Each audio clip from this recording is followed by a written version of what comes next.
Hello fellas, Frankie Day here. Okay guys, for Friday afternoon, this is another video here. This is not going to be an update on Norski Love, but we'll have an update on that this Sunday. I give it some time for it to dry a little bit. I'm doing a little painting on here and there and doing some trim work, trying to get all the cap rails done on it. And I'm trying to get the hull done to its entirety before I start proceeding on the deck furniture and the mast and such. So we'll have a video at the Sunday. Tomorrow there'll be a final reveal for Martin's 410 Messerschmitt Hornet. I was supposed to have that thing done last week, guys, but I got too lost in the Norski Love and did some soul searching last night while I went to bed. And I said, well, Frank, you got to start stepping up a notch instead of concentrating on one build only.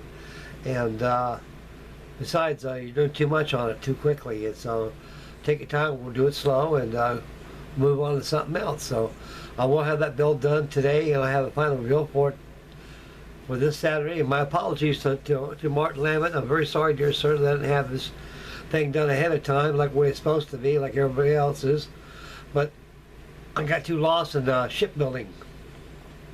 So right now I'm resulting back to airplanes a little bit and finish up some of these builds I had started. Okay guys, excuse me.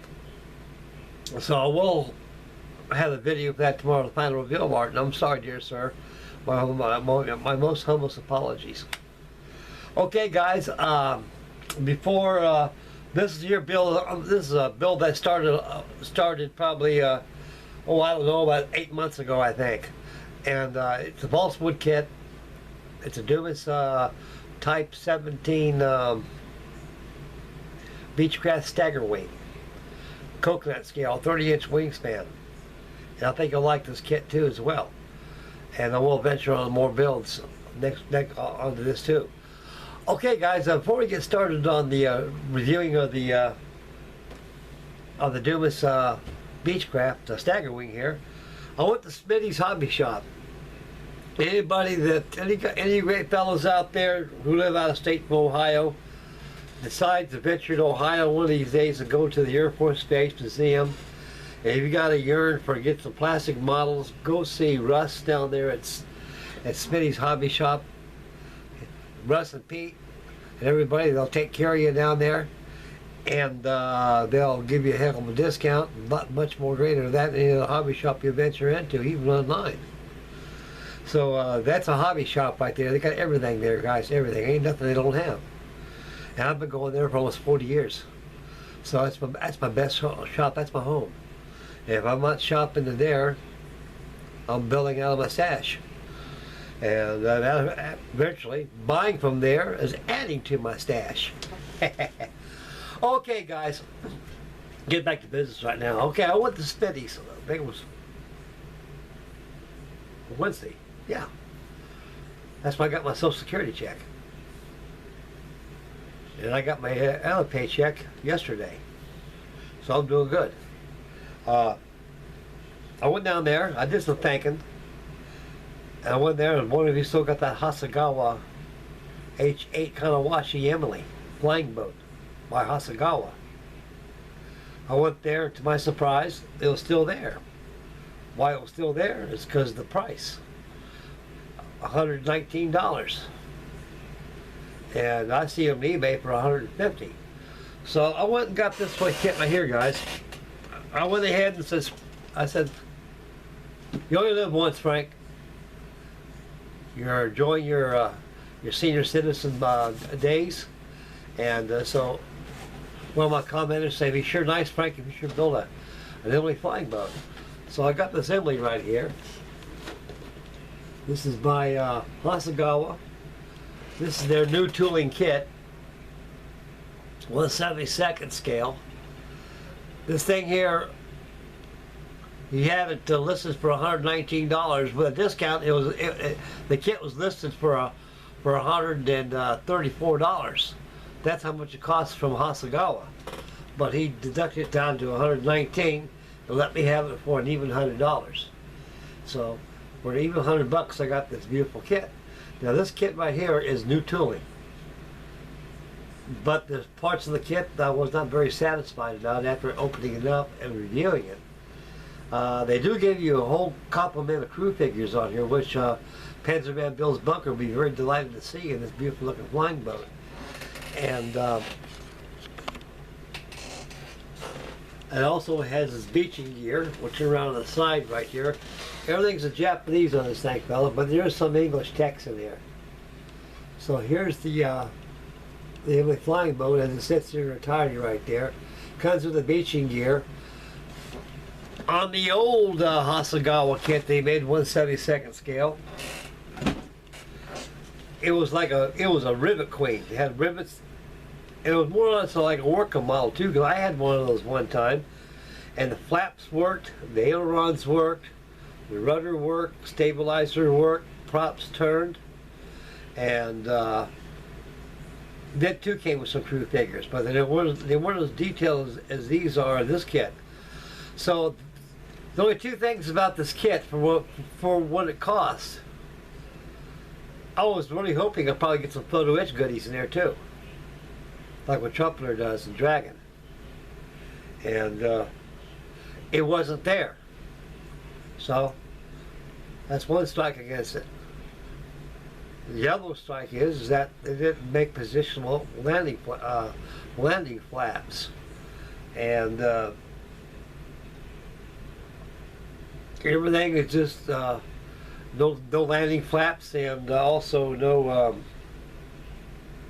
That's about it. And there's another strike against those two strikes. It don't come with positional flaps, and it doesn't come with the movable elevators and rudders and stuff like that. And it does come with crew figures, which is very good. Of course, the old one came with them too, but these things are very detailed. And I may build this kit pretty soon, but right now, priority is I've got Martin's 410 measurement bill coming. And the deadline for that is end of this month. So end of this month is probably this Sunday. So tomorrow I'll have the final reveal on the Hornet. I'll get that out of the way. And again, Martin, I'm very deeply sorry, sir, but I promise I'll fulfill your special build. And I'll get hot on the Tiffy. Okay, guys, on the 31st is going to be the Tiffy build, the Snippy Tiffy build. All scales are welcome. They're not all going to be focused on 1/24 scale. It's all scales. So whatever you got, bring it out, because we're very glad.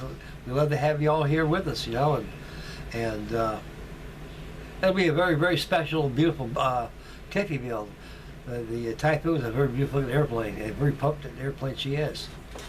Okay, guys, this is the new tooling. Like I said, this is the new tooling, Hasegawa Kanawashi type Emily flying boat. And before I start construction on this, I will make an inbox with you, then follow up with the build.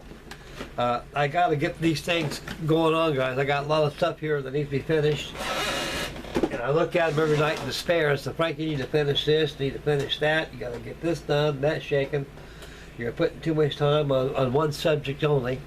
And just like Isabella, I haven't touched plastic in almost 3 months since I built the thing. And matter of fact, Isabella, I got that coming up probably be Tuesday, the final reveal for that. Like I say again, I got 2 more masts to rig on it, but I've been on this Norski Love behind me, and she's sitting there probably next to my globe master right there. You can see her sitting there. I painted the green aft, and also the green forward over here. And we can zoom in a little bit, take a stick preview on the Norski Love. You can see what you've done on it so far, guys. Right now, like I said, I'm gonna go ahead. I've had these rails right here. And I'm gonna add little railings going all around the ship. And when the railings are all done, I'm gonna go ahead and finish up my here forward on the forward structure of the forecastle deck. And of course, I'm gonna open up the gun base and put all your channels on there and everything. Get hold on. And last thing, I'm gonna work on the gallery. It's gonna be a very, very tedious event right there, to say the least. Okay, return back to me. All right, here I am, guys. So, right now, I'm gonna swing over and take a look at this. Here's my Beechcraft Type 17 Staggerwing. I got the fuselage all done. Not all done, but I got all the stringers on here. And this thing is very, very fragile. It don't take much of damage, this thing, guys. And I got to put these stringers on the starboard side, so I'll be doing that after when this video's loading up. And so far, I waited on the scale over here. I got a scale right here, and it weighs about 14 grams and 0.5 ounces. So this thing weighs probably about a half an ounce right now at this phase of construction. Dumas gives you some nice, good, concise balsa wood. Very light balsa wood. Miles lighter than opposed to the old Gallows and Sterling kits that were manufactured back in the nifty 50s and 60s. Those kits right there, you really had to do a lot of sanding. I remember one time my first Gwillos kit that I built was a Spad. Eddie Rickenbacker Spad. And it had a wingspan of 24 inches. And I had to really sand down that wood. All the stringers, they come with a sheet. Careful not to destroy them. I had to do a lot of sanding with a sanding block. I must have sanded it off. We got a good couple ounces off the stringers. Turn around and do the same thing there. And also on the balsa sheet where the die cut sheet's at. A lot of guys, when they take parts off those old die cut sheets, parts break off. And man, you better pull your hair out. Oh man! So the secret to that is, guys, is turn the sheet over with a sanding block, like you did the stringers, and just keep sanding away. Pretty soon you can see the outline of the die cut, and the parts will press out really good. You won't have that problem. Because what it is, guys, those die cut machines are metal. It don't take much to squish balsa wood. When those stampers go boom, boom, boom, they crush the wood more than cutting it. So that's the crushed parts. Well, you got to be very careful of that. Like I say, you can turn the back sheets over in sand. But now they got Dumas here. A lot of them, and the new millennium of engineering has really increased immensely in the modeling field of plastic and wood. So Dumas gives you these laser cut parts. So you have to worry about pulling off those die cut formers like that and risk breakage a lot. And have to reduplicate them, because those old plans, at least you can duplicate the parts again, because they got the full formers and wing ribs and everything else to make the model itself. So all you got to do is just trace it out over balsa wood and make a new piece in case it breaks. So that's why I guess they think they know dang well what's going to happen when that guy gets into it. There'll be a lot of breakage, so you might as well put the patterns there too. And also you save the plans too. You can always make another one.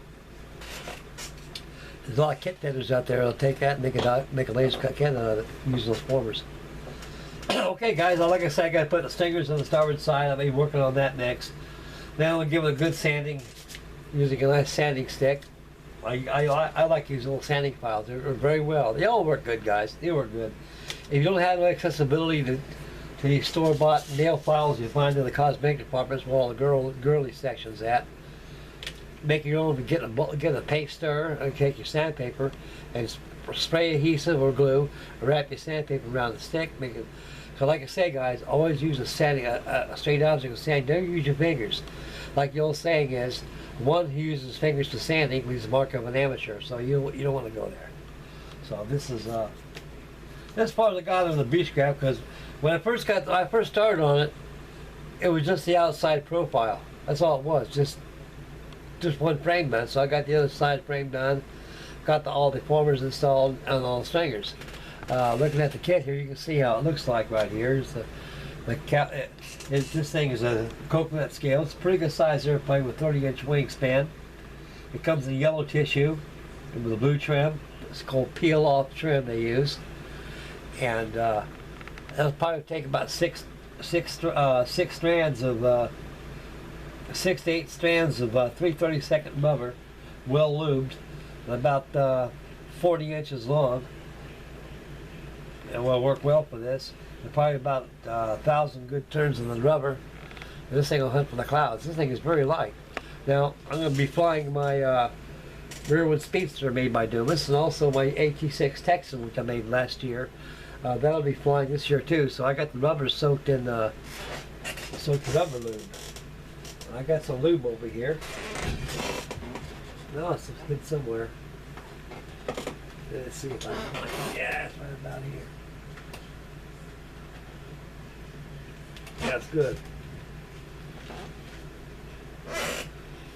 Right here, I got a bottle of this rubber lube. You take a rubber in a plastic bag, you pour this in there, and you massage all that rubber in that Zippo bag, and you seal that bag off, let it sit there and impregnate for a long time. Because like I say, when you got to have this lube, the rubber, or glycerin, anything. Castor oil works good too. So you can find this stuff at your hobby dealer or Penn Valley. This is good stuff. And like I say, when you got a lubed motor, you get a lot more turns and a lot more flight out of something like this. So this is going to be a free flight job, rubber powered, coconut scale. And so I'll be working on this, and I'll probably be finishing up a few other things, and I'll get back on the Norski Love. But right now I want to get the Isabella finished. I got to get her sail lines done, and Mr. Martin Lamott's 410 measurement is high head priority because I'm running out of time. So I want to get this thing done by today, and have a video for it tomorrow.